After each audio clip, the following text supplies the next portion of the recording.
Hello, I'm Yana Trifos and I work for the Athens Institute for Education and Research, which is a world association for academics and researchers. I'd like to welcome you to Abner's interview series, where we interview the participants that attend our conference in Athens. Today I'm going to be interviewing Dr. Enaya Othman, who is an assistant professor at Marquette University in the USA. Hello, welcome to Athens. Hi, nice to be here. Nice to have you here. So, can you begin with a brief academic introduction of yourself? Sure. So my name is Enaya Othman. I am assistant professor at Marquette University. My specialty is history, American history and Middle East history. And I also established a nonprofit organization called Arab and Muslim Women Research and Resource Institute, AMWORI, which document and collect the histories of Arab and Muslim women in United States, especially in Milwaukee area. So, what is your current major area of research? Is it on this or? Yes, it is part of it. So, like my research of interest is colonial and post-colonial history. And cross-cultural encounter between peoples and communities, and especially my specific field now that I'm researching is about Arab and Muslim women and how they negotiate their identity in diaspora, like in communities in the United States. So, what did you present at the conference? Tell us a few words about it. So I present about arranging marriages, about Arab and Muslim women, especially Palestinians, how they actually negotiate their marriages in the United States, and how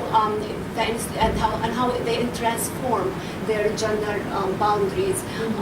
So I talk, I investigate the period between after World War II until now, and I examine how the marriage of institution changed over time.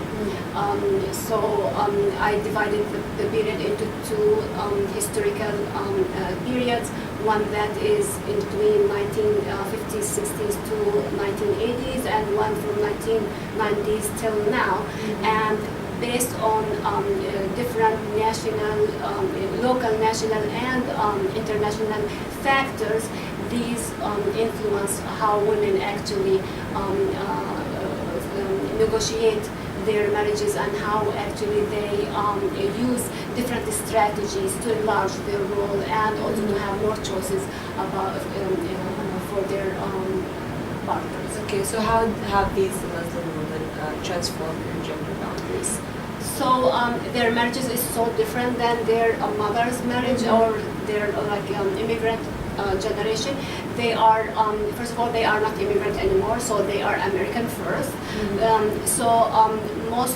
Most of those who came in the first period, which is between 1950s and to 1980s, they usually marry within the same group. So most of these marriages are cross-border marriage or transnational marriage, so meaning that Palestinians will marry only to Palestinians mainly. There is of course exception, but the major trend is cross-border marriage, meaning that immigrants who migrate to the United States after they get their citizenship, they will go back home to contract their wives from back home and bring them to the United States.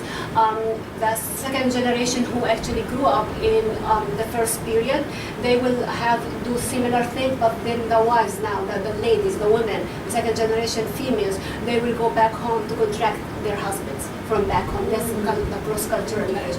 But I mean, these things changed in the second period for different reasons. But part of it, the trend of revitalization of the Ummah or the revival, the Muslim revival movement, the kind of institutions that formed after 1980s, which we see like Islamic centers, Islamic schools. So most of these young generation will attend these schools, so that help them actually have religious identity. So they will identify mainly with Islam rather than with their ethnic or national, their parents' ethnic or national group. So I mean, like they are like, you know, they form like a third space where they negotiate between their American culture and also between their own culture. And these new generation, they are well educated. They will work outside their homes, so they have careers. They will interact with non-Muslim, with Muslims and non-Muslim communities, and therefore they intermarry. Many of them get negotiate their marriages outside of their ethnic and national group. It's a trend that is increasing, but I mean, this is what I found with my interviews that, you know, we collected. So many of them actually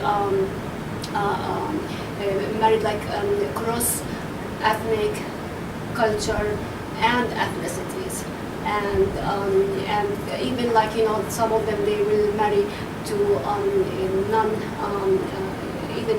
non-Muslim after their conversion to Islam. So I mean, the trend is increasing, and Milwaukee is a medium city, size city. So I mean, I cannot generalize, but it seems this is the trend that is going on in the United States. For Palestinians, it is a little bit different because of their position as displaced population, and so they all over. So because of that, they like always, they prefer to marry within the same group to keep their identity and their collectivity as a group. But I mean, because when there's no compatible, like, you know, match for these women, they will look outside to a Muslim from like a Syrian background or Egyptian background, or even Pakistani, or the, you know, like, so like cross culture and even cross class. You know, they don't care about, you know, the class position of their partner as long as they are, for example, educated.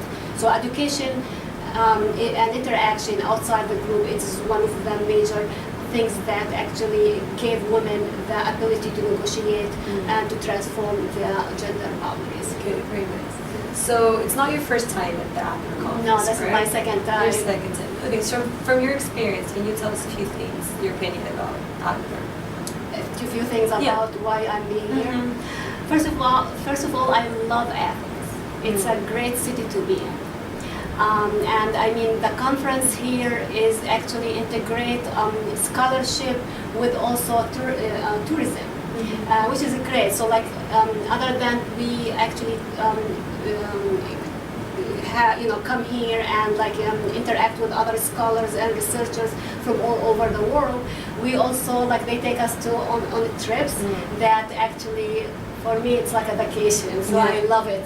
The city is really, you know, like, it's very rooted in history, and it's great to visit the country, and the organization of the conference and the people who actually, like you, who organize the conference, they are great people that, I mean, they know what they're doing. So I love to come every year to this conference, so I can get to know people and, you know, interact with other scholars from all over the world. Okay, well, thank you very much. Hope you come You're again. welcome. Nice to Thank meet you.